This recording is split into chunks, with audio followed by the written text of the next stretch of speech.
আর ছোট্টখাটো যদি দরুদ পড়তে চান সাল্লাল্লাহু তাআলা আলাইহি ওয়াসাল্লাম, এটাও একটা দরুদ শরীফ।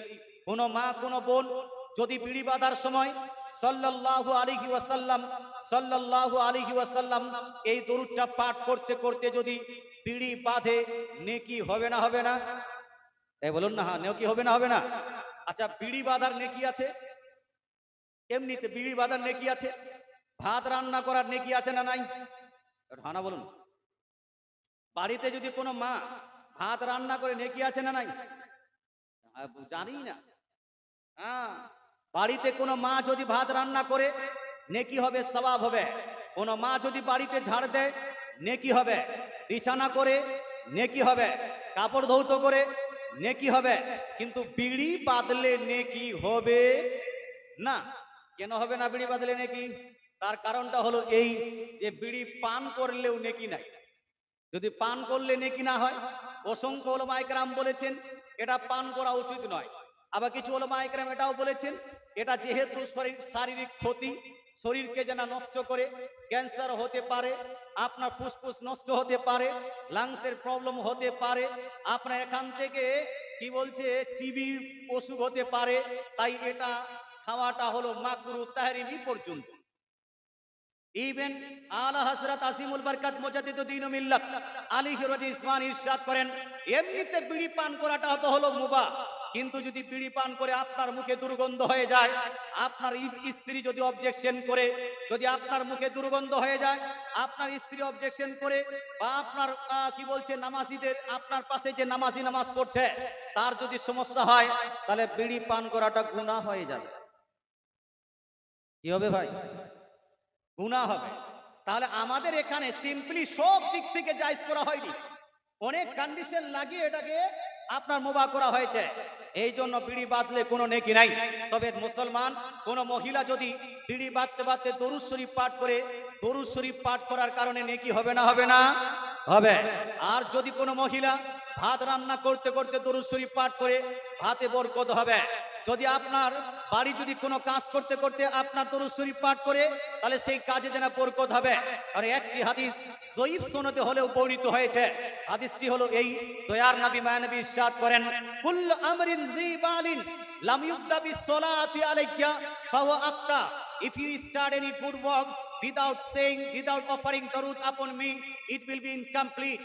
রাসূলুল্লাহ সাল্লাল্লাহু আলাইহি ওয়াসাল্লাম ইরশাদ করেন যদি কোনো ভালো কাজ, যদি কোনো তোমরা ভালো কাজ আমার প্রতি দরুদ পাঠ করে তুমি শুরু করে থাকো, তাহলে সেই ভালো কাজে তার বরকতটা পরিপূর্ণ হবে। জোরে বলে সুবহানাল্লাহ।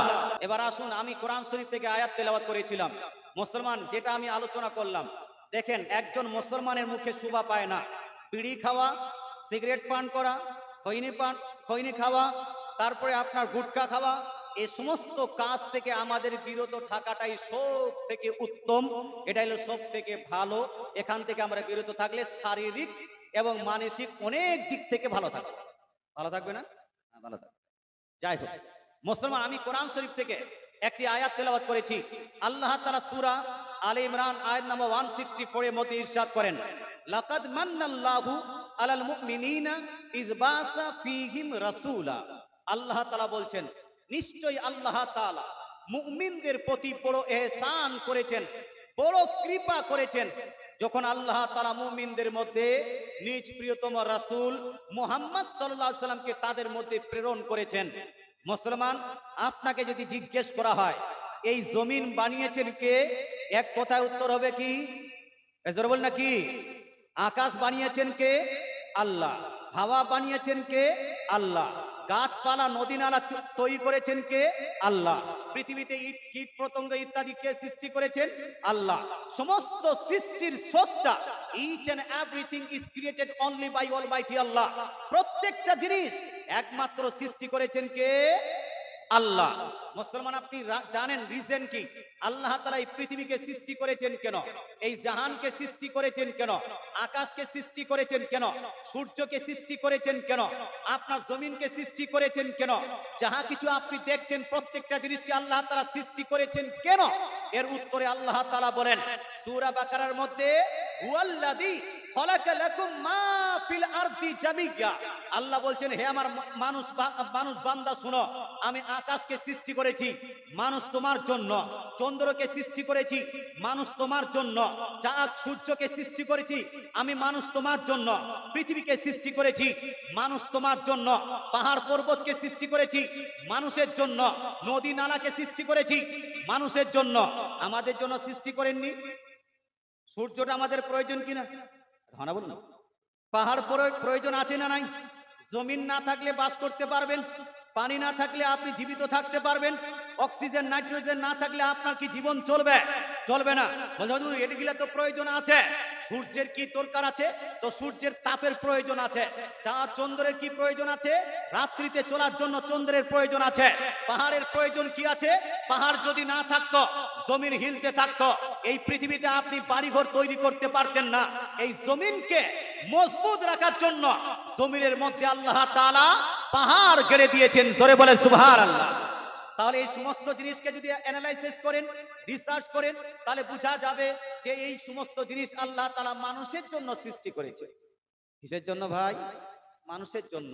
কিন্তু ভাই, আল্লাহ তাআলা এত বড় পৃথিবীকে সৃষ্টি করলেন, এত বড় সূর্যকে সৃষ্টি করলেন, সূর্যকে সৃষ্টি করার পর আল্লাহ তাআলা বলেননি, হে আমার বান্দা, সূর্যকে সৃষ্টি করে তোমার প্রতি আমি বড় ইহসান করেছি, চন্দ্রকে সৃষ্টি করেছি, চন্দ্রকে সৃষ্টি করে তোমার প্রতি বড় ইহসান করেছি, পৃথিবীকে বানিয়েছি, পৃথিবীকে বানিয়ে তোমার উপর আমি বড় ইহসান করেছি। এই ইহসানের কথা কোথাও আল্লাহ তাআলা বলেননি। কিন্তু আল্লাহ তাআলা যখন নিজ নবীকে পৃথিবীতে প্রেরণ করছেন, সেই সময় আল্লাহ তাআলা বলছেন, লাকাদ মান্নাল্লাহু আলাল মুমিনিনা ইজ বাসা ফীহিম রাসূলা। নিশ্চয় আল্লাহ তাআলা মুমিনদের প্রতি বড় ইহসান করেছেন যখন আল্লাহ তাআলা নিজ রাসূলকে মুমিনদের মধ্যে প্রেরণ করেছেন। জোরে বলেন সুবহানাল্লাহ। এবার আমি আপনাকে জিজ্ঞেস করতে চাই, এই সুবাদে কি বোঝা গেল? সূর্যের দাম বেশি না নবীর দাম বেশি? কোনটা? এজরব না বাপ। সূর্যের দাম বেশি না নবীর দাম বেশি? চন্দ্রের দাম বেশি না নবীর দাম বেশি? পাহাড়ের দাম বেশি না নবীর দাম বেশি? আমি বলবো হ্যাঁ হ্যাঁ, গোটা কায়নাতকে যদি একদিকে রাখা হয় আর আমার নবীকে যদি আরেক দিকে রাখা হয়, গোটা কায়নাত অপেক্ষা আমার না নবীর দাম অনেক গুণেই আল্লাহ তাআলার নিকট অনেক গুণেই বেশি হবে। জোরে বলে সুবহানাল্লাহ। তাই তো আল্লাহ তাআলা গোটা কায়নাতকে সৃষ্টি করেছেন তখন ইহসানের কথা বলেননি, রাসূলকে যখন দুনিয়াতে প্রেরণ করেছেন তখন ইহসানের কথা বলেছেন। রাসূলকে দুনিয়াতে প্রেরণ করলেন, রাসূল করিম সাল্লাল্লাহু আলাইহি সাল্লাম দুনিয়াতে আগমন করলেন। আচ্ছা, রাসূলুল্লাহ সাল্লাল্লাহু আলাইহি সাল্লাম কি ছিলেন? বা মানুষ, জিন না ফেরেশতা? কি জি? রাসূল পাক সাল্লাল্লাহু আলাইহি সাল্লাম কে জিন বলা যাবে না, ভূত বলা যাবে না, ফেরেশতা বলা যাবে না। আল্লাহ তাআলা এই আয়াতে ক্লিয়ার করে দিয়েছেন, লাকাদ মান্নাল্লাহু আলাল মুমিনিনা ইজ বাসা ফীহিম রাসূলাম মিন আনফুসিহিম। আল্লাহ তাআলা বলছেন যে নিশ্চয়ই আল্লাহ তাআলা বড় ইহসান করেছেন যখন রাসূলকে আল্লাহ তাআলা তাদের মধ্যে প্রেরণ করেছেন, মিন আনফুসিহিম, তাদেরই মধ্য হতে। তাদের মধ্য হতে মানে মানুষের মধ্য হতে। তার মানে হলো নবীজি সাল্লাল্লাহু আলাইহি সাল্লাম মানুষ ছিলেন। কোন ব্যক্তি যদি বলে আমি নবীকে মানুষ মনে করি না, আমি নবীকে মানুষ মানি না, তাহলে সেই ব্যক্তি কাফির হবে, সে ব্যক্তি মুসলমান হতে পারে না। নবীকে মানুষ মানতেই হবে, এটা হলো কোরআনের নির্দেশ। কথা বোঝা গেল ভাই? কিন্তু মানুষ বলতে গিয়ে যদি কেউ বলে দেয় যে আমাদেরই মতো মানুষ ছিলেন, তাহলে কি মানা যাবে? হ্যাঁ, মানুষ তো ছিলেন, মানুষ তো হন, হিউম্যান বিইং হন, কিন্তু আমাদের মতো মানুষ বলা যাবে? জোর বলতে যাবে? যাবে না। কেন যাবে না ভাই? পৃথিবীতে অনেকগুলো মানুষ ল্যাংড়া আছে না নাই? আছে না নাই? আমার নবী কি ল্যাংড়া ছিলেন? হানা বলুন। অনেকগুলো মানুষ কানা আছে কি নাই? আমার নবী কি কানা ছিলেন? অনেকগুলো মানুষ অসুন্দর আছে না নাই? আমার নবী কি অসুন্দর ছিলেন? অনেকগুলো মানুষের আপনার পেট মোটা আছে, আমার রাসূল করিম সাল্লাল্লাহু আলাইহি ওয়াসাল্লামের পেট মোটা ছিল না। তাহলে আমাদের মতোই মানুষ, আমাদের মতোই সাধারণ ব্যক্তি এই রকম ধারণা করাটা ঠিক হবে? বলে না হুজুর, নবীজির কাছে দুই হাত ছিল, আমাদের কাছে দুই হাত আছে। নবীজি সাল্লাল্লাহু আলাইহি ওয়াসাল্লামের কাছে দুই পা ছিল, আমাদের কাছে দুই পা আছে। আমাদের নবীর কাছে মাথা ছিল, আমাদের কাছেও মাথা আছে। এই সেন্সে আমরা নবীকে নিজের মতো বলতে পারি। আমি বলবো ভাই, এই সেন্সও আপনি নবীকে আমাদের মতো বলতে পারেন না। কারণ আমার নবীর কাছে 2 হাত ছিল বটে, তবে আপনার মতো হাত নয়। 2 পা ছিল বটে, তবে আপনার মতো পা নয়। 2 চোখ ছিল বটে, কিন্তু আপনার মতো চোখ নয়। বডি ছিল বটে, কিন্তু আপনার মতো বডি নয়। আপনি বলবেন কিভাবে হুজুর? আমি বলবো ভাই, আমার নবীর চোখ ছিল, কিন্তু আপনার মতো না, এই জন্য যে নবীর চোখের দৃষ্টি আপনাদের মতো ছিল না। এই পর্দার পিছনে কি হচ্ছে? আপনার দৃষ্টি শক্তি দেখতে পারবে? হ্যাঁ বলুন, পারবে? পারবে? পারবে না। এখন মক্কাতে কি হচ্ছে? আপনার দৃষ্টি শক্তি দেখতে পারবে না। পৃথিবীর এক প্রান্ত থেকে অপর প্রান্তে কি হচ্ছে? আপনার দৃষ্টি শক্তি দেখতে পারবে না। কিন্তু আমার রাসূলুল্লাহ সাল্লাল্লাহু তাআলা আলাইহি ওয়াসাল্লাম ইরশাদ করেন, হাদিসটি সহিহ মুসলিম শরীফ জিল নাম্বার 2 পেজ নাম্বার 390 এর মধ্যে লিপিবদ্ধ আছে। রাসূলুল্লাহ বলছেন, ইন্নাল্লাহা সাওয়ালিয়াল আরদা ফারাইতু মাশারিকাহা ওয়া মাগারিবাহা। রাসূলুল্লাহ বলেন, নিশ্চয়ই আল্লাহ তাআলা গোটা পৃথিবীকে আমার জন্য এমন সংকুচিত করে দিয়েছেন, এমন ছোট করে দিয়েছেন যে পৃথিবীর এক প্রান্ত থেকে অপর প্রান্ত পর্যন্ত আমি এই জায়গায় বসে বসে দেখতে পাচ্ছি। জোরে বলে সুবহানাল্লাহ, জোরে সুবহানাল্লাহ। মুসলমান, মরার আগে হাউসে কাউসার দেখতে পাবেন কেউ? জান্নাত দেখতে পাবেন? জান্নাত মরার আগে দেখতে পাবেন না। জাহান্নাম মরার আগে দেখতে পাবেন না। হাউসে কাউসার মরার আগে দেখতে পারবেন না। কিন্তু আমার নবী, আপনার নবী মক্কাতে বসেই নবীজি ইরশাদ করেন, বুখারী শরীফে হাদিস, বুখারী শরীফ প্রথম খণ্ড পৃষ্ঠা নাম্বার 18 18 নাম্বার পৃষ্ঠায় রাসূলুল্লাহ বলছেন, মা মিন শাইকিন লাম আকুন উরিতুহু ইল্লা কাদ রাআইতুহু ফি মাকামি হাসা হাত্তাল জান্নাত ওয়ান নার। দয়ার নবী মায়া নবী ইরশাদ করেন, যেই সমস্ত বিষয়, যেই সমস্ত বস্তু আমি আগে দেখিনি, আজকে এই মক্কার ভূমিতে বসে আল্লাহ তাআলা সমস্ত সৃষ্টিকে দেখে নিলাম। হাত্তাল জান্নাত ওয়ান নার, ইভেন আল্লাহ তাআলার জান্নাতকেও দেখলাম, জাহান্নামকেও দেখলাম। জোরে বলে সুবহানাল্লাহ। মুসলমান, এই তো হলো নবীর দৃষ্টি। নবীজির পা আপনার পায়ের মতো না, এই জন্য যে আপনি যদি কাঁটার উপর পা রাখেন, কাঁটা আপনাকে বিঁধবে, কাঁটা আপনাকে ব্যথা দিবে। পাথরের উপর রাখলে পাথর আপনাকে গরম হিট দিবে, আপনাকে কষ্ট দিবে। কিন্তু রাসূলুল্লাহ সাল্লাল্লাহু তাআলা আলাইহি ওয়াসাল্লাম ইজা মাশা আলা সাখার গাসাত কাদমাহু ফি, রাসূলুল্লাহ সাল্লাল্লাহু আলাইহি ওয়াসাল্লাম যখন পাথরের উপর পা দিতেন, পাথর মোম হয়। রাসূল পাক সাল্লাল্লাহু আলাইহি ওয়াসাল্লামের পায়ের নকশা নিজের সিনায় নিয়ে নিতেন। জোরে বলেন সুবহানাল্লাহ। এই জন্য তো আপনি অনেকগুলো জায়গাতে রাসূল পাক সাল্লাল্লাহু আলাইহি ওয়াসাল্লামের পায়ের নকশা দেখতে পান না। আপনার দিকে ওই গৌড়ে সম্ভবত পাওয়া গেছে নাকি? গৌড়ে সম্ভবত আছে, পান্ডুয়া শরীফে সম্ভবত আছে। এই যে অনেকগুলো জায়গাতে পায়ের নকশা পাওয়া যায় কেন? তার কারণটা হলো রাসূল পাক সাল্লাল্লাহু আলাইহি সাল্লাম যখন পাথরের উপর পা দিতেন, পাথর মোম হয়, পাথর নরম হয়।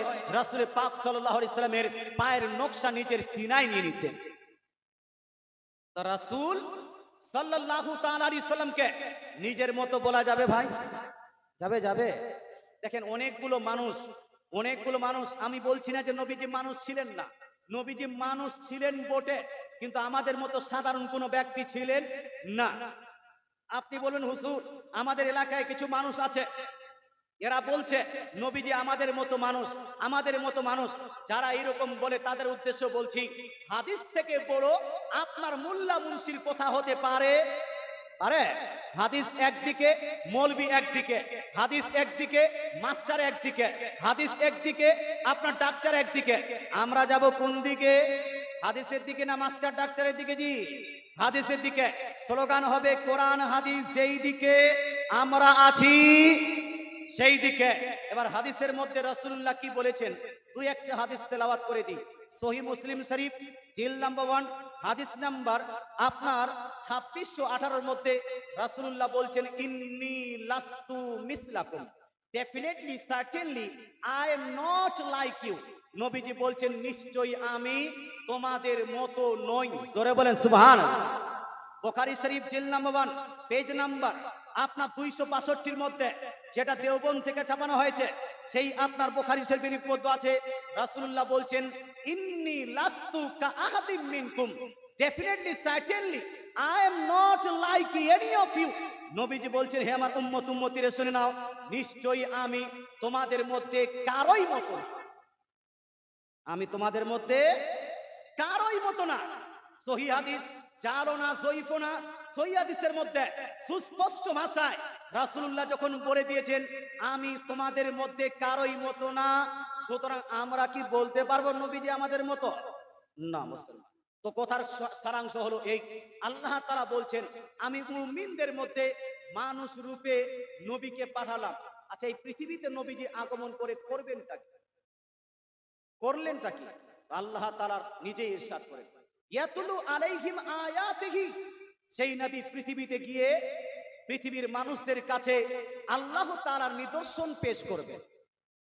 কোনটা নিদর্শন? কাবাটা আল্লাহ তাআলার নিদর্শন, বলেছেন আমার রাসূলুল্লাহ। সাফা মারওয়া আল্লাহ তাআলার নিদর্শন, বলেছেন আমার রাসূলুল্লাহ। কোরআন শরীফ আল্লাহ তাআলার নিদর্শন, বলেছেন আমার রাসূলুল্লাহ। পৃথিবীতে কি কি আল্লাহ তাআলার নিদর্শন, এই সমস্ত শিক্ষা দিয়েছেন কে? রাসূলুল্লাহ। আল্লাহ তাআলা বলেন আমার নবী পৃথিবীতে আগমন করে মানুষকে আল্লাহর নিদর্শনগুলো দিবেন। আর কি করবেন? ওয়া ইউসাক্কিহিম, আর মানবকে পাক এবং সাফ করবেন। মানুষগুলোকে কি করবেন ভাই? পাক ও পবিত্র করবেন। আপনারা সবাই শুনে রাখবেন, নবীজি পৃথিবীতে আগমন যেই সময় করেছিলেন সেই সময় পৃথিবীর অবস্থাটা কি ছিল? সেই সময় পৃথিবীর অবস্থা এতটাই জঘন্য, মানুষ, অধিকাংশ মানুষ শিরকে ডুবেছিল। লাতকে পূজা করত, হাবালকে পূজা করত, উজ্জাকে পূজা করত। এরা আপনার কাবা শরীফেও 365টা মূর্তি রেখেছিল, মূর্তি পূজা করত, শিরিক করত, বিদআত ও শিরকের মধ্যে লিপ্ত। এই সমস্ত মানুষ সর্বদা আল্লাহ তাআলাকে অস্বীকার করত। তারপরে মেয়েদের উপর অত্যাচার করত, বেটিদের উপর জুলুম করত, বিধবা নারীদের উপর জুলুম করত, মেয়েদেরকে কোন রকম হক আদায় করত না, বাপ মায়ের হক আদায় করত না। এক কথায় মানুষ ছিল বড় বিপদে, মানুষ ছিল আপনার নোংরা কাজে, মানুষ ছিল গুনাহের কাজে। মদ পান করাটাকে মানুষ এভেলেবেল ভাবে এটাকে পান করত। রাসূলুল্লাহ সাল্লাল্লাহু আলাইহি ওয়াসাল্লাম যখন আগমন করলেন, রাসূল পাক সাল্লাল্লাহু আলাইহি ওয়াসাল্লাম মানবগুলোকে পাক ও সাফ করেছেন। কি কি কাজ থেকে? শিরকের কাজ থেকে রাসূলুল্লাহ পাক করলেন মানব জাতকে। আপনার কুফরি কাজ থেকে মানুষকে পাক ও সাফ করেছেন, সুদখোরি থেকে মানুষকে পাক করেছেন, ঘুষখোরি থেকে মানুষকে পাক করেছেন। মুসলমান, আপনার দেশে মানুষ সুদ খায় না ভাই? সুদ খানেওয়ালা এদিকে নাই, কালিয়াচকের বুকে মানুষ সুদের আপনার ধারে পাশেও নাই। অনেকগুলো জায়গাতে সুদখোর আছে, সুদখোর পাওয়া যায়, ঘুষখোর পাওয়া যায়। রাসূলুল্লাহ সাল্লাল্লাহু আলাইহি ওয়াসাল্লাম পৃথিবীতে এসে সুদটাকে হারাম করেছেন না হালাল? জোরে বলতে হবে ভাই, সুদকে হারাম না হালাল? কত বড় হারাম ভাই, অন্যান্য হারামের মতো নয়, বরং এটাকে এত বড় হারাম করেছেন। রাসূলুল্লাহ বলেন, হাদিসটি লিপিবদ্ধ আছে সুনান ইবনে মাজার মধ্যে, আর রিবা সাবউনা হুবা ওয়া আইসারুহা আন ইয়ানকির রাজুলু উম্মাহু। দয়ার নবী মায়ের নবী বলছেন, একজন পুরুষ যদি নিজ মায়ের সঙ্গে ৭০ বার জিনা করে, ৭০ বার জিনা করলে যতটা গুনাহ হয় না তার থেকে বেশি গুনাহ একবার সুদ খেলে হয়। জোরে বলেন নাউজুবিল্লাহ। মুসলমান, আল্লাহ তাআলা কোরআন শরীফের মধ্যে ইরশাদ করেন, আহাল্লাল্লাহুল বাইয়া ওয়া হাররামার রিবা। আল্লাহ তাআলা মুসলমানদের জন্য বিজনেসকে হালাল করেছেন, ব্যবসা বাণিজ্যকে হালাল করেছেন, আর সুদকে হারাম করেছেন। একজন মুসলমান সুদ খেতে পারে না, একজন মুসলমান সুদের ধারে পাশে যেতে পারে না। এটাই হলো মুসলমানের বিধান, এটাই হলো ইসলামের বিধান। মানুষকে সুদ থেকে পাক করার জন্য আল্লাহ তাআলা নিজ রাসূলকে পৃথিবীতে প্রেরণ করেছিলেন। মানুষ আজ মদ পান করে না? করে না? করে না? ইসলামী কাজ করতে গিয়েও মদ পান করে। আপনার দেশে হয় না, এই এলাকায় হয় না। আপনার রতুয়া থানাতে, পুকুরিয়া থানাতে মুহররম পালন করে। মুহররম পালন করে না এদিকে? এদিকে কম করে, হ্যাঁ কম করে। আগে করতো। ওই যে কারবালা আছে আপনার কালিয়াচকে, কারবালাতে অনেক কিছু হতো, এখন আস্তে আস্তে কমছে। কমছে না? কমছে। মুসলমান, কিন্তু আপনি পুকুরিয়াতে, রতুয়া থানাতে যদি যান, অনেকগুলো ছেলেকে দেখবেন মদ পান করে, হাফ প্যান্ট পরে, লাল ফিতা আপনার মাথায় দিয়ে ইয়া হুসেনের স্লোগান দিকে এই কারবালা থেকে সেই কারবালা, এই আপনার মাঠ থেকে ওই মাঠ দৌড়ে যায়, আর ওখানে গিয়ে খেলাধুলা করে। আছে না নাই? খেলাধুলা করে। মুসলমান, আপনাকে বলতে চাই, একজন মুসলমান ঘরের সন্তান কোনোদিন মদ পান করতে পারে? পারে? মদ পান করতে পারে না।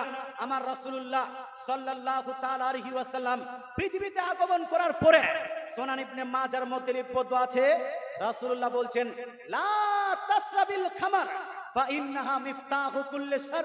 দয়ার নবী মানবী ইরশাদ করেন, হে আমার উম্মতিরা, তোমরা কোনোদিন মদ পান করবে না, শরাব পান করবে না। কারণ শরাব পান করাটা হলো প্রত্যেক গুনাহের জোর, প্রত্যেক গুনাহের স্টার্টিং। অনেক গুনাহ হয় এই শরাব পান করার কারণে। মদ যারা পান করে তাদের চরিত্র ভালো হয় না খারাপ? হ্যাঁ, ভালো হয়।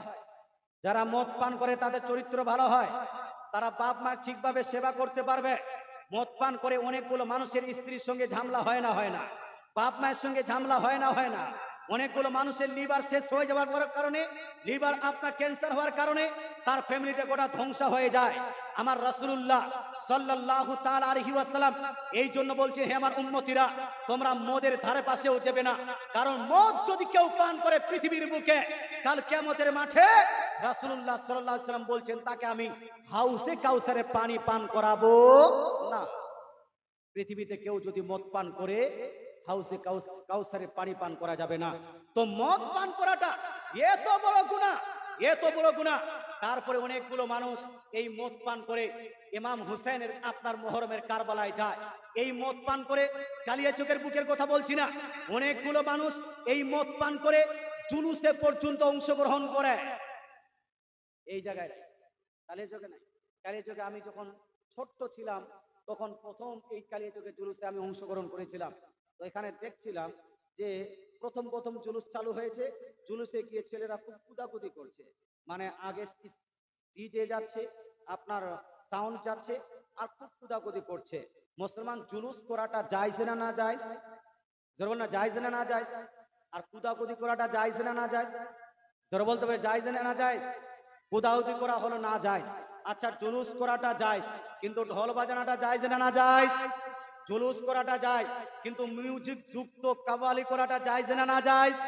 ওটা না জায়েজ।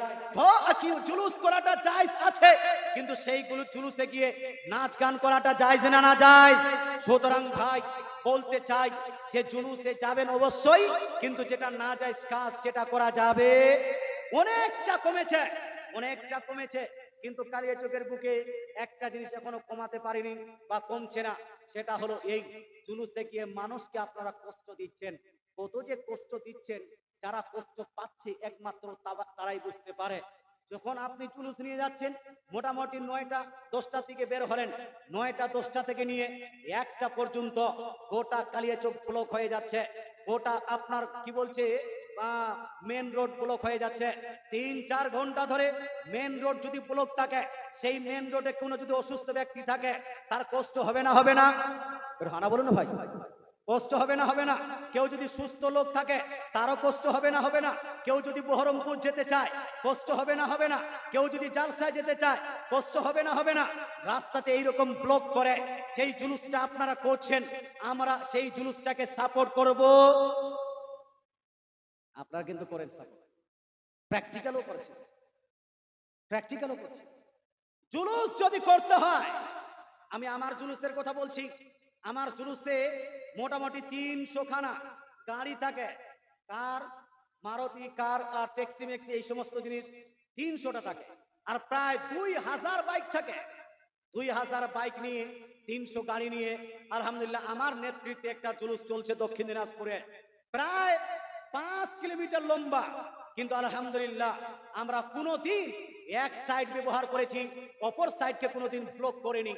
এই ন্যাশনালি যদি চলি, এক সাইড দিয়ে যাব, অপর সাইডে যেন কোনো অসুবিধা না হয়, গাড়ি যাওয়ার কোনো সমস্যা যেন না হয়। কিন্তু কালিয়াচকের মানুষ এই কাজটা করতে পারে না। কালিয়াচকের মানুষ আমাদের থেকে ইসলামিক বেশি, এটা আমরা মানি। কালিয়াচকের মানুষ আমাদের থেকে জাজবাতি বেশি, এটা আমরা মানি।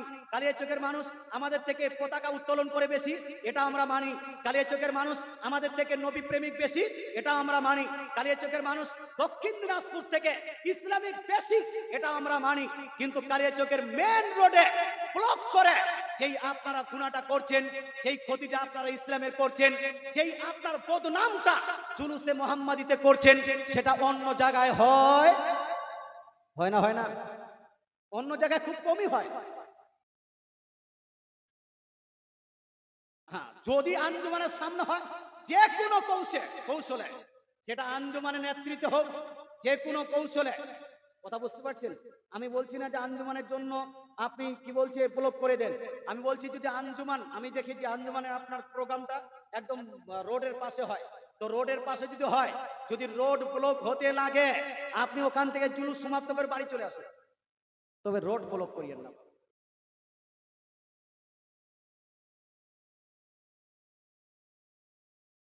এক সাইডে থাকে, আচ্ছা ঠিক আছে, তাহলে আলহামদুলিল্লাহ। আগে হচ্ছিল, আচ্ছা আমি যখন এখানে ছিলাম, দেখেন আমি আমি আমার অভিজ্ঞতা বলছি, এখন যদি এটা আস্তে আস্তে পরিবর্তন হয়, কারণ পরিবর্তন তো অনেক হয়েছে। কালিয়া যুগের মানুষকে আগে দেখেছি যে মুহররমটা আগে বেশি খুব জোরদার খেলতো, কিন্তু অন্য জায়গায় থেকে গেছে, কালিয়া যুগের মুহররম উঠে গেছে, উঠেনি? এখন হয়তো দু চারটা গ্রামে দু চারটা যুবক ছেলে করছে মুসলমান। আগে হয়তো ডিজে গান বাজনা হতো, কিন্তু আস্তে আস্তে কালিয়া যুগের মানুষ সচেতন আছে না নাই? আচ্ছা আমি তো বলছি যে আমাদের দক্ষিণ দিনাজপুর থেকে এই কালিয়া যুগের মানুষ বেশি ইসলামিক, বেশি নবী প্রেমিক, বেশি যেন আপনার পতাকা উত্তোলনকারী, নবী প্রেমিক বেশি পাবেন মুসলমান। এই জন্য এই ঈদে মিলাদুন নবীর সময়, অন্যান্য সময়, ইসলামিক সময় জালসা জুলুসটাও এই কালিয়াচকে বেশি না কম? বেশি হয়। আর আমরা গোটা পশ্চিম বাংলার বুকে জালসা করে দেখি যে গোটা পশ্চিম বাংলার বুকে এটাকে, এই কালিয়াচকটাকে দ্বিতীয় পাকিস্তান বলে মানুষ, মানে এটা ইসলামিক বেশি। যাই হোক, একবার দরুদ শরীফ পড়ে, আল্লাহুম্মা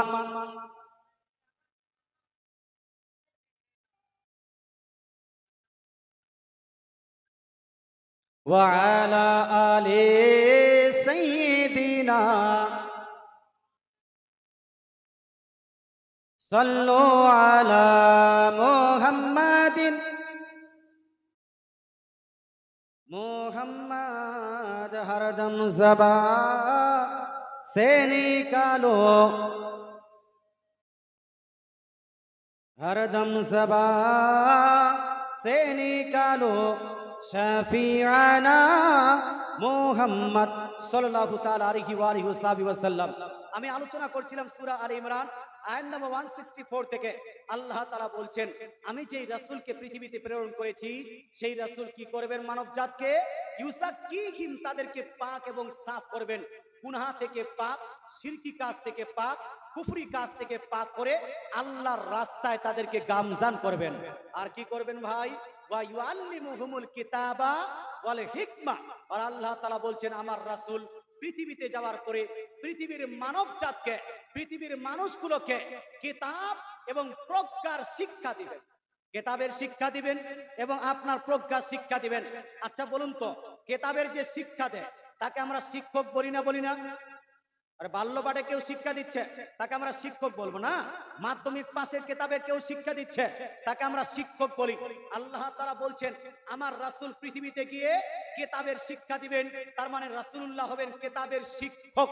এবার আমি আপনাকে বলতে চাই, কিতাবের যিনি শিক্ষক হবেন তাকে নিরক্ষর বলা যাবে? হানা বলুন, নিরক্ষর বলা যাবে? নবী কোন কিতাবের শিক্ষা দিয়েছেন পৃথিবীর মানুষকে? সেই কিতাবটার নাম হলো কোরআনুল মাজিদ। আল্লাহ তাআলা সূরা নিসা আয়াত নম্বর 130 113 মধ্যে ইরশাদ করেন, ওয়া আনজালাল্লাহু আলাইকাল কিতাবা ওয়াল হিকমা। আল্লাহ তাআলা নবীর প্রতি এক কিতাব আর প্রজ্ঞা দান করেছেন, সেই কিতাবের শিক্ষা দিয়েছেন। কোন কিতাব? আল্লাহ তাআলা সূরা রহমান আয়াত নম্বর 1 and 2 এর মধ্যে ইরশাদ করেন, আর রহমান আল্লামাল কোরআন। রহমান নিজ হাবিবকে কোরআন শিক্ষা দিয়ে দুনিয়াতে প্রেরণ করেছেন। জোরে বলেন সুবহানাল্লাহ। মুসলমান, সুতরাং বুঝা গেল আমার নবী পৃথিবীতে এসে মানুষকে কিতাবের শিক্ষা দিবেন। কিতাব তাকে বলা হয় যার মধ্যে অক্ষর থাকে, যার মধ্যে শব্দ থাকে, যার মধ্যে বাক্য থাকে, যার মধ্যে আপনার ওয়ার্ড থাকে, তাকে কিতাব বলে না? যদি অক্ষর টক্ষর না থাকে ওটাকে কিতাব বলবো না খাতা বলবো? ওটা হলো খাতা, ওটা হলো কপি। তো রাসূলুল্লাহ সাল্লাল্লাহু আলাইহি ওয়াসাল্লাম পৃথিবীর মানুষকে খাতার শিক্ষা দেননি, ওয়া ইউআল্লিমুহুমুল কিতাবা ওয়াল হিকমা। আমার রাসূল পৃথিবীর বুকে এসে মানুষকে কিতাবের শিক্ষা দিয়েছেন। এই জন্য আমরা বলি সুন্নি মুসলমান, নবী নিরক্ষর ছিলেন না, নবীকে আক্ষরিক জ্ঞান সম্পন্ন বলতে হবে, নবীকে মূর্খ বলা যাবে না, নবীকে এডুকেটেড বলতে হবে, নবীকে অশিক্ষিত বলা যাবে না, নবীকে শিক্ষিত বলতে হবে। জোরে বলে সুবহানাল্লাহ। আচ্ছা, পৃথিবীর মানুষ শিক্ষক হয় কখন? পৃথিবীর মানুষ শিক্ষক হয়, পৃথিবীতে শিক্ষক হয়ে আসে না। মায়ের পেট থেকে শিক্ষক হয়ে আসে কি? আসে না।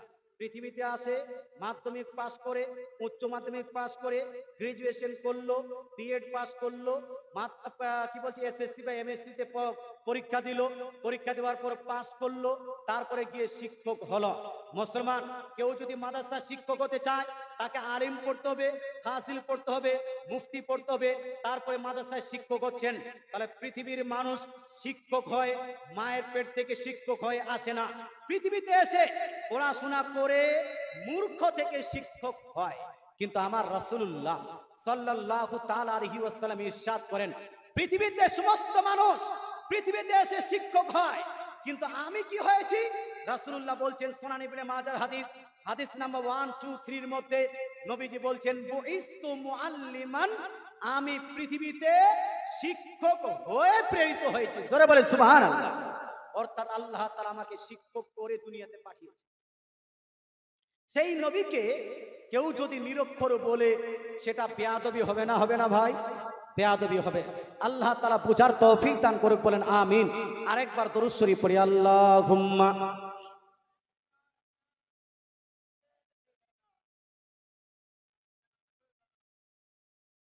ওয়া আলা আলি সাইয়্যিদিনা সাল্লাল্লাহু তাআলা আলাইহি ওয়াসাল্লাম। আচ্ছা, ঈদে মিলাদুন নবী সাল্লাল্লাহু তাআলা আলাইহি ওয়াসাল্লামের সময় আপনারা যেই কাজগুলো করেন, এই কাজে বিশেষ করে পতাকা লাগানো, এই মিলাদ করা, জুলুস করা, এর মধ্যে সব থেকে ইমোশনাল হলো জুলুস করা। কিন্তু মা বোনরা কি জুলুসে যায়? বা যায়? যায়। অনেকগুলো মা বোনেরকে জিজ্ঞেস করবে, তোমাকে কি জুলুসে যাওয়ার ইচ্ছা করছে? তো বলবে হ্যাঁ, যাওয়ার ইচ্ছা করছে। বলবেন আপনি জিজ্ঞেস করছেন? বলবে। কিন্তু আপনি বুঝিয়ে টুঝিয়ে যে মেয়েদেরকে যেতে হয় না, এই জন্য তারা কিন্তু যায় না। তো তারা করবেটা কি? মহিলারা জুলুসে যাবে না, তো মহিলারা করবে কি?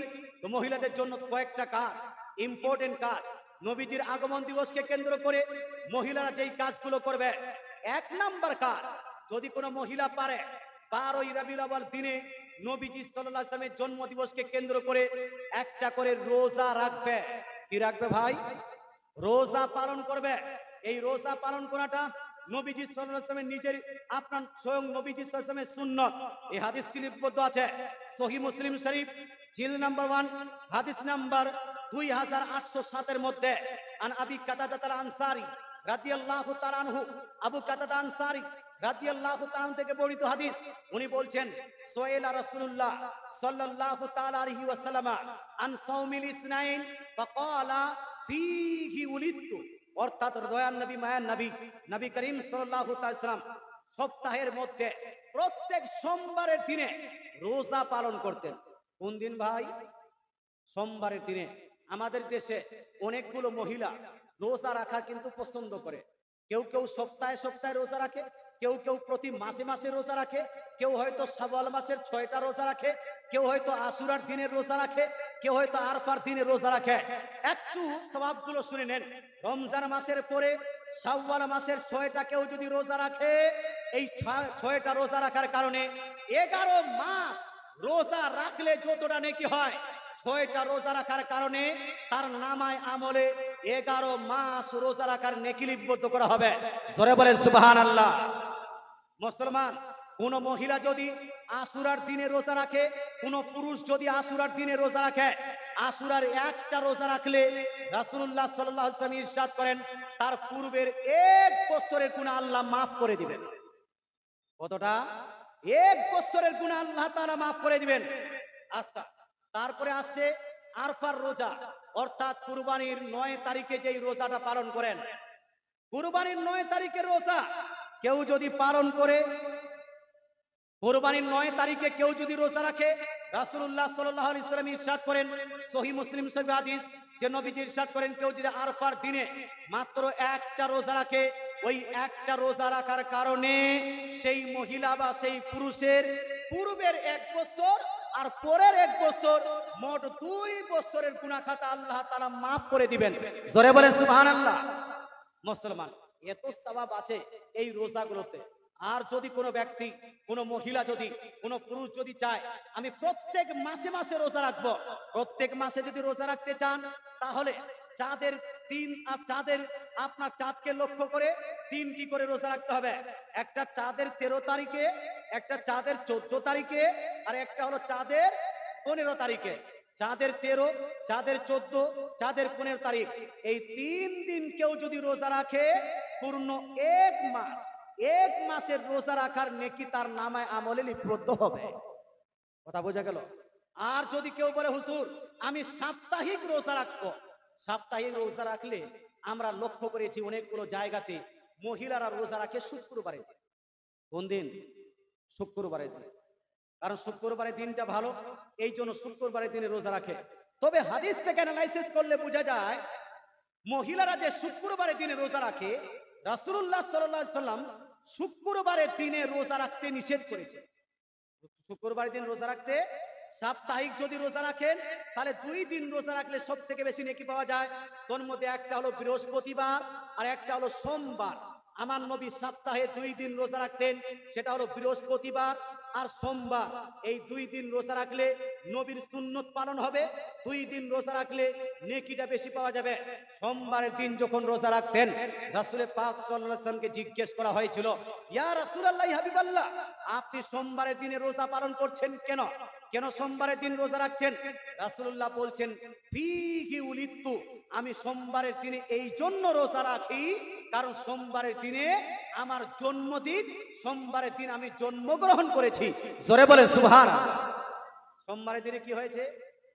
নবীজি জন্মগ্রহণ করেছে। তার মানে মিলাদে নবী, মিলাদ মানে জন্মের দিন, জন্মের সময়, জন্ম সংক্রান্ত আলোচনা, জন্ম সংক্রান্ত ঘটনাবলী আলোচনা, এটাকে বলা হয় মিলাদ। তো নবীর মিলাদ কোন দিন? সোমবারের দিনে। নবী নিজের জন্মদিন পালন করেছেন না করেননি? হানা বলুন ভাই, করেছেন না করেননি? কিসের মাধ্যমে করেছেন? কিসের মাধ্যমে? রোজার মাধ্যমে। তাই কোনো মহিলা অথবা পুরুষ যদি নবীর এই সুন্নতটাকে পালন করতে চায় যে আমিও নবীজির সাপ্তাহিক জন্মদিন পালন করব, এই জন্য সেই ব্যক্তি প্রতি সোমবারে রোজা রাখবে, নবীর সুন্নতটাকে জিন্দা করার জন্য 1 শহীদের দরজা পাবে। জোরে বলে সুবহানাল্লাহ। কতটা ভাই? 1 শহীদের দরজা পাবে, আর নবীজি তাকে কাল কিয়ামতের মাঠে সুপারিশ করে তাকে জান্নাতে নিয়ে যাবেন। মুসলমান প্রত্যেক সোমবার রোজা রাখবেন। যদি প্রত্যেক সোমবারে না পান, তাহলে বছরে একবার মিলাদুন নবী সাল্লাল্লাহু তাআলা আলাইহি ওয়াসাল্লাম যেহেতু আমরা পালন করি, পুরুষরা যায় আপনার ওই জুলুস করতে, পুরুষরা চাইলে পুরুষরাও তো পারবে।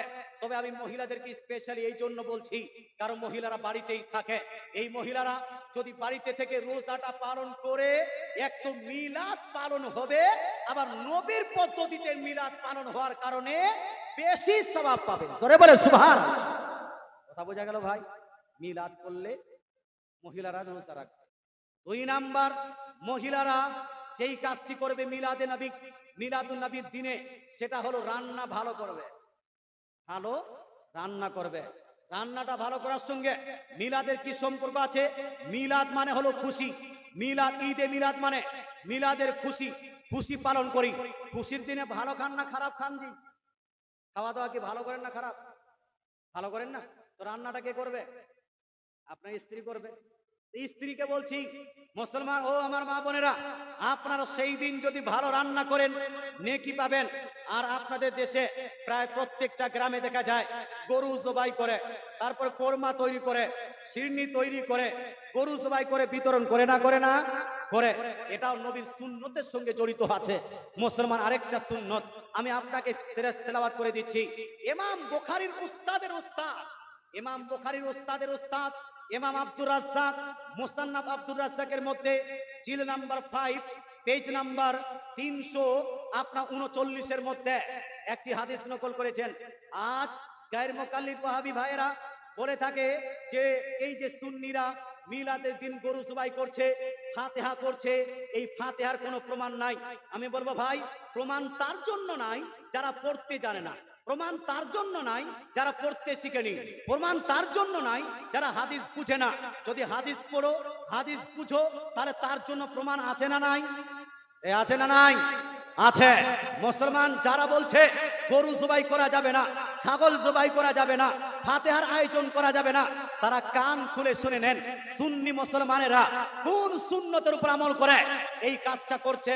তো শুনুন, এই হাদিসের মধ্যে লিপিবদ্ধ আছে, যেটা আমি পড়লাম, এই হাদিসের মধ্যে আছে আন আনাসিন রাদিয়াল্লাহু তাআলা আনহু, আনাস বিন মালিক রাদিয়াল্লাহু তাআলা থেকে বর্ণিত হাদিস।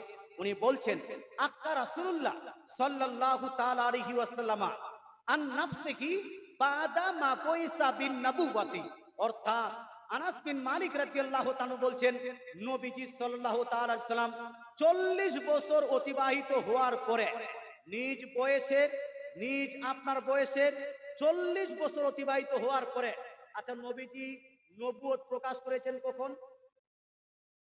40 বছর। আর নবুয়ত পেয়েছেন কখন? হানা বলুন, জানেন না?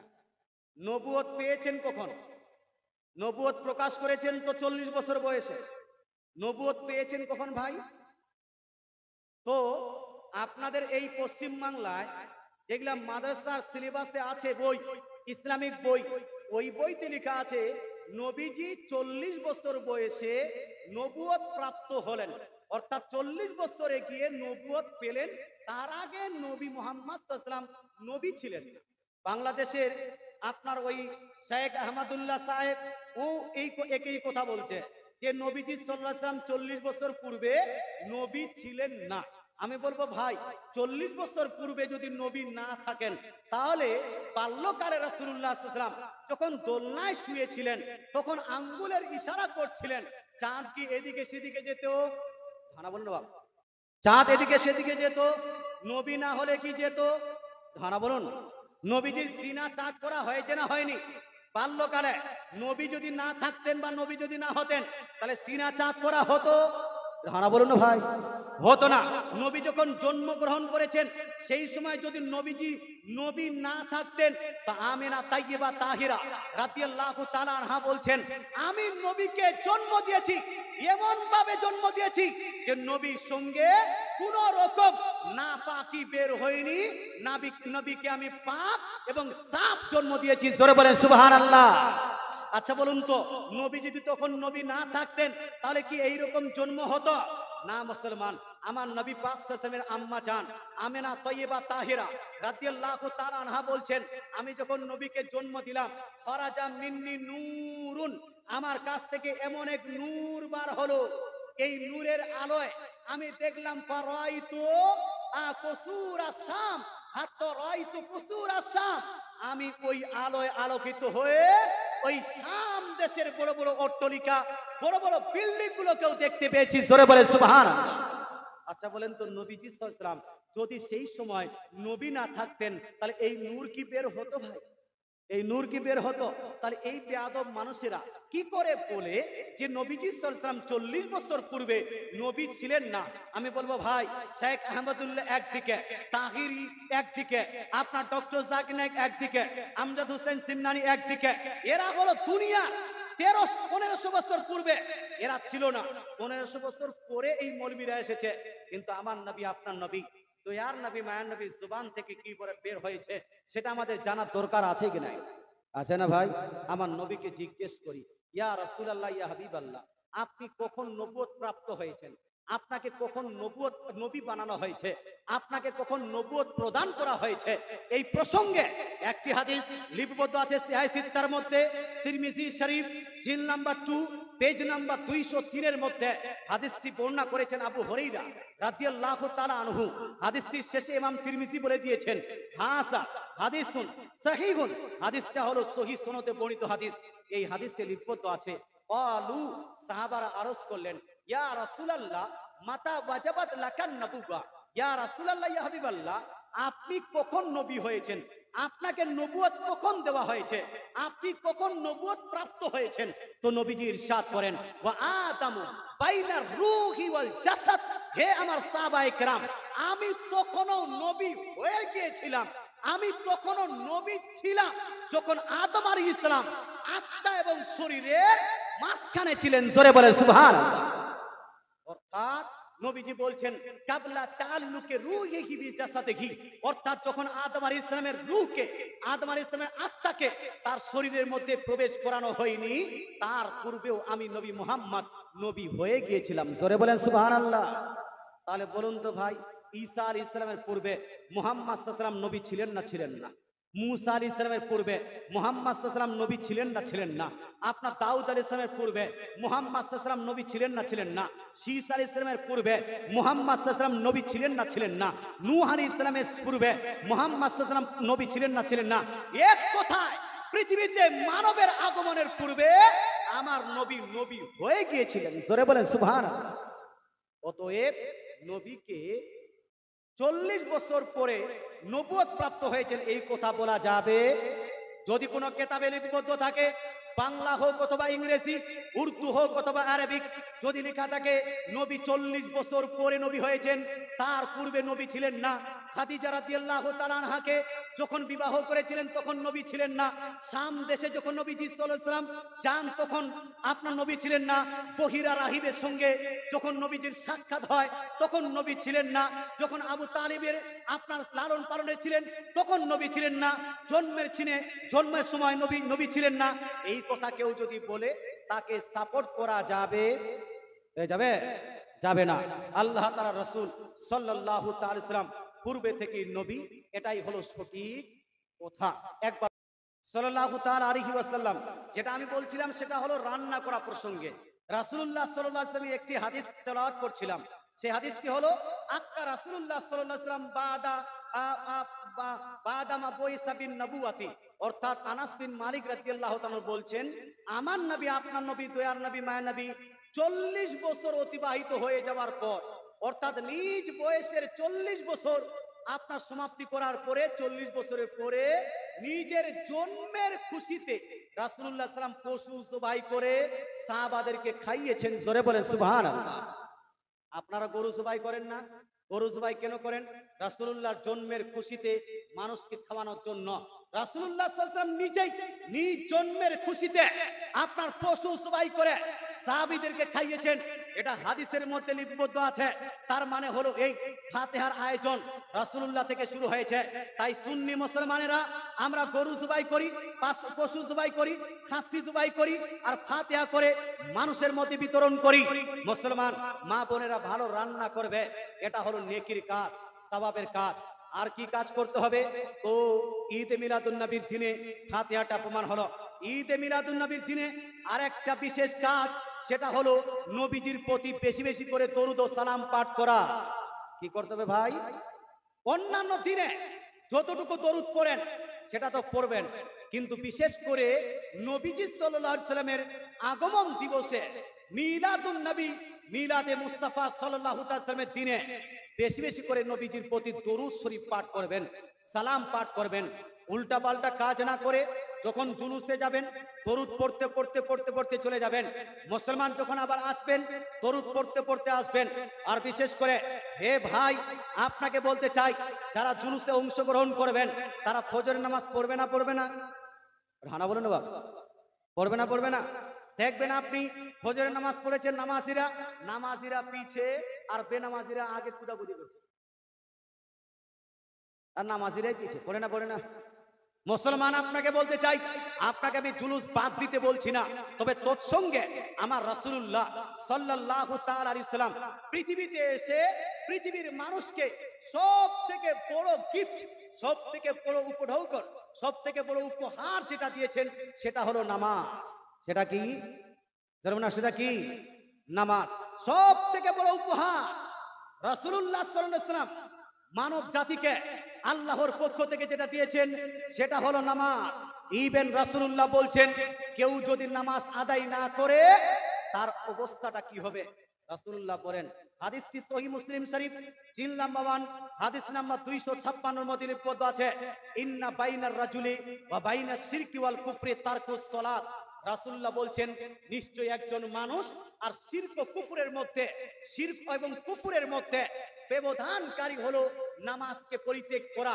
অর্থাৎ রাসূলুল্লাহ বলছেন, যেই ব্যক্তিরা নামাজ পড়ে, যেই ব্যক্তির নামাজি হয়েছে, যেই ব্যক্তি নামাজ আদায় করে সে মানুষের মতো মানুষ হয়ে যায়, আর যেই ব্যক্তি নামাজ আদায় করে না সে কোন দিন যে শিরক করবে আর কোন দিন যে কুফর করবে তার কোনো ঠিক ঠিকানা থাকে না।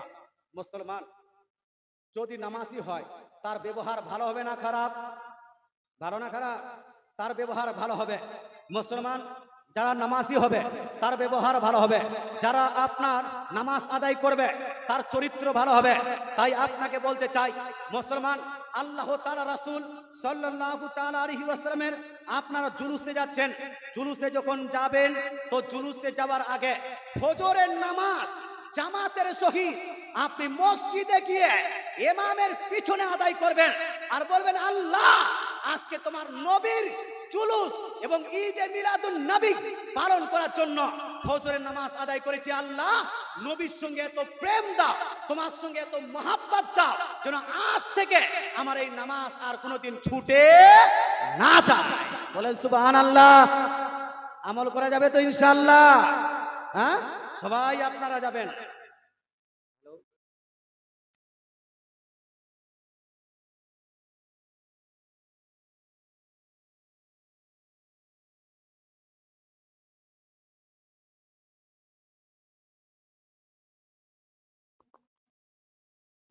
নামাজ পরিত্যাগ করে, নামাজকে বাদ দিয়ে কেউ সাচ্চা পাক্কা পীর হতে পারে না। পীর হতে পারে?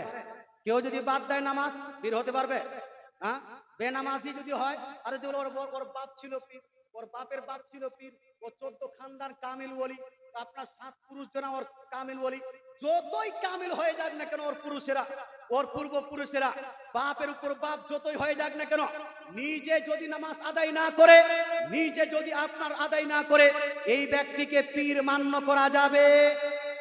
হ্যাঁ বলুন না, না যাবে না। তার মানে হলো এই নামাজটা শর্ত পীর হওয়ার জন্য, নামাজ শর্ত হলো নবীর আশিক হওয়ার জন্য, নবী আপনাকে নামাজ শর্ত হলো আল্লাহ তাআলার আসল বান্দেগিকে আদায় করার জন্য, নামাজ জরুরি হলো প্রকৃত মুসলমান হওয়ার জন্য। জোরে বলে সুবহানাল্লাহ। প্রকৃত মুসলমান হওয়ার জন্য নামাজ জরুরি আছে না নাই ভাই? নামাজ জরুরি আছে। আমার রাসূলুল্লাহর আরেকটা নামাজ সংক্রান্ত হাদিস শুনুন বাপ। এই হাদিসটি আত-তারগীব ওয়া তারহিবের মধ্যে ইমাম মুনজিরি নকল করেছেন আর হাদিসটাকে সহিহ বলেছেন। আপনার ইমাম আহমদ বিন হাম্বল মুসনাদে আহমদের মধ্যেও হাদিসটি কিছুটা অংশ নকল করেছেন। আপনার কি বলছে মাজমাউ জাওয়াইদের মধ্যে ইমাম হাইসামি হাদিসটাকে নকল করে হাদিসটাকে সহিহ বলেছেন। হাদিসটি তাবরানী শরীফের মধ্যে লিপিবদ্ধ আছে, হাদিসটি বাইহাকী শরীফের মধ্যে লিপিবদ্ধ আছে। হাদিসটি হলো এই, দয়ার নবী মায়ার নবী ইরশাদ করেন, লা তাতরুকিস সালাত, লা তাতরুকিস সালাত ফাইন্নাহু মান তারাকা সালাতান মুতাআম্মিদা ফাকাদ বারিয়াত মিনহু জিম্মাতুল্লাহ ওয়া রাসূলিহি। দয়ার নবী মায়ার নবী ইরশাদ করেন, ওহে আমার উম্মত উম্মতিরা, তোমরা কেউ স্বেচ্ছায় নামাজ পরিত্যাগ করবে না, ইচ্ছাকৃত নামাজ পরিত্যাগ করবে না। কারণ যেই ব্যক্তিরা নামাজ পরিত্যাগ করে তার সঙ্গে আল্লাহ এবং আল্লাহর রাসূলের জিম্মা উঠে যায়, তার সঙ্গে আল্লাহ এবং আল্লাহ রাসূলের প্রকৃত সম্পর্ক থাকে না। যদি আল্লাহর সঙ্গে সম্পর্ক রাখতে হয় নামাজি হতে হবে না? হবে ভাই? হতে হবে না? যদি রাসূল পাক সাল্লাল্লাহু তাআলা আলাইহি ওয়াসাল্লামের সঙ্গে সম্পর্ক রাখতে হয় তাহলে নামাজি হতে হবে, বেনামাজি হলে চলবে না। তো আমি বলছিলাম প্রকৃত মুসলমান হওয়ার জন্য নামাজ লাগবে, মুমিন হওয়ার জন্য নামাজ লাগবে, প্রকৃত মানুষ হওয়ার জন্য নামাজ লাগবে, আল্লাহর সঙ্গে সম্পর্ক বজায় রাখার জন্য নামাজ লাগবে, আল্লাহ তাআলা রাসূলের সঙ্গে সম্পর্ক বজায় রাখার জন্য নামাজ লাগবে, আপনার বাড়ির ভালো সদস্য হওয়ার জন্য নামাজ লাগবে। আপনার বাপের হোক, অনেকগুলো সন্তানের বাবা হয়ে গেছেন, নামাজ পড়ছেন না, বেনামাজি নিজের সন্তানের সঠিকভাবে হক আদায় করতে পারে না।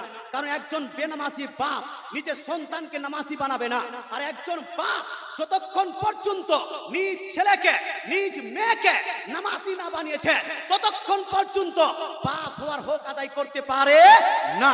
একজন মা যতক্ষণ পর্যন্ত নিজ কন্যাকে নিজ ছেলেকে নামাজি না বানিয়েছে, মা হওয়ার যে হক, এই সন্তানের হকটা সে আদায় করতে পারে। আরে বাপের হক আদায় করতে হবে না? হবে না? হবে না? বাপের হক আদায় করতে হবে। বাপের হক আপনি আদায় করবেন, বাপ আপনার হক আদায় করবে না করবে না? সন্তানের হক আদায় করতে হবে না হবে না? সন্তানের হক কি? সন্তানের হক হলো ঠিক টাইমে সন্তানের আকিকা দেওয়া। সন্তানের হক হলো সন্তান যদি ছেলে হয় তাকে খাতনা দেওয়া। সন্তানের হক হলো সন্তানকে ইসলামিক শিক্ষা দেওয়া। সন্তানের হক হলো সন্তানকে নামাজি বানানো। সন্তানের হক হলো সন্তানকে শুদ্ধভাবে, অশুদ্ধ নয়, শুদ্ধভাবে কোরআন শরীফের তালিম দেওয়া। এটা সন্তানের হক। আজ আমরা বাপ মায়ের হক নিয়ে তো আদায় আলোচনা করি যে বাপের যদি কেউ হক আদায় না করে জাহান্নামে চলে যাবে। মায়ের এক ফোঁটা দুধের ঋণ শোধ হবে না কোনো দিন। কেউ যদি মায়ের এক ফোঁটা দুধের ঋণের যদি শোধ না করে তাহলে সে জান্নাতে যাবে না। মাকে কষ্ট দিলে জান্নাতে যাবে না, বাপকে কষ্ট দিলে জান্নাতে যাবে না, মা বাপকে যদি ভাত নেয় জান্নাতে যাবে না। এই আলোচনা আমরা শুনি আর আমরা সাপোর্টও করি। হ্যাঁ হ্যাঁ, বাপ মায়ের খিদমত করতে হবে, বাপ মাকে দেখভাল করতে হবে, বৃদ্ধা বাপ মাকে আপনাদের লালন পালন করতে হবে। কিন্তু তৎসঙ্গে বুঝে রাখেন, মনে রাখেন, মুসলমান নিজ সন্তানের হক আদায় করতে হবে না হবে না? হবে। আল্লাহ তাআলা আমাদের সবাইকে ঈদে মিলাদুন নবীর সাদকায়, নবীজি সাল্লাল্লাহু আলাইহি ওয়াসাল্লাম এই মিলাদুন নবীর সাদকায় নামাজি হওয়ার তৌফিক দান করুক। বলেন আমিন। এই জোরে বলেন আমিন। হে মুসলমান, নামাজি হবেন। আজ নামাজ পড়তে গিয়ে অনেকগুলো মানুষ এই হাত পাদা নিয়ে ঝামেলা করে। কেউ বলছে নাভির নিচে, তো কেউ বলছে বুকে টেনে এনে বুকের উপরে। কেউ হাত ছেড়ে নামাজ পড়ছে, কেউ সূরা ফাতিহা পড়ে নামাজ পড়ে ইমামের পিছনে, আবার বলে কেউ সূরা ফাতিহা পড়তে হবে না। আপনার মাযহাব অনুযায়ী আমরা কি ভাই? এই মাযহাব অনুযায়ী আমরা কি? হানাফি। মাযহাব অনুযায়ী আমরা হানাফি। এই হানাফিদের নামাজের উপর অনেক রকম কোয়েশ্চেন মার্ক আজকে নিয়ে এসেছে। আমরা ইউটিউব দেখি, বক্তা সিলেক্ট করতে পারলাম না, যাকে তাকে ক্লিক করে দিলাম। ক্লিক করার পরে শুনলাম যে না না, এই যে বক্তা বলছে যে স্ত্রীকে 3 তালাক দেওয়ার পরেও হালালা করার কোনো প্রয়োজন নাই, তওবা করে নিলেই ওই স্ত্রীটাকে পুনরায় ফেরত নেওয়া যাবে। এই হলো বক্তার বক্তৃতা। কথা বোঝা গেল ভাই? হালালা করার প্রয়োজন নাই, মুসলমান মেয়েটাকে অন্য জায়গায় বিয়ে দেওয়ার প্রয়োজন নাই, তওবা করে নিলে হয়ে যাবে। কোন বক্তা বলছে। বরং আজকাল বক্তা যদি আপনি ইউটিউবে খুঁজেন, অধিকাংশ বক্তারা এটাই বলবে। হে মুসলমান, আপনাকে বলতে চাই, অথচ আল্লাহ তাআলা বলছেন ফা ইন তাল্লাকাহা, কেউ যদি নিজ স্ত্রীকে 3 তালাক দিয়ে থাকে, ফালা তাহিল্লু লাহু মিন বাদু, ওই মেয়েটা সেই পুরুষের জন্য হালাল হবে না, হালাল হবে না।